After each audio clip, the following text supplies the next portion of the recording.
Here I have Sony Xperia 10 Mark IV, and today I'm going to show you how to scan QR codes on this device.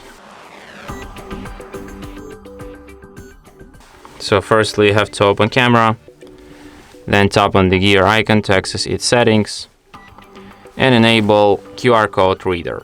Like, this feature is enabled by default, but like if you disabled it accidentally, you can enable it just like this.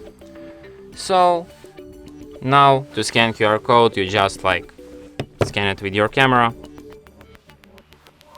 and as you can see, when it sees QR code, it suggests you to open the page. You can see the link here. Let me show you once again. So just tap on this suggestion and the website opens. So yeah, that's how it's done. And that's it. Thanks for watching. If you find this tutorial useful, don't forget to hit that like button and subscribe to our channel.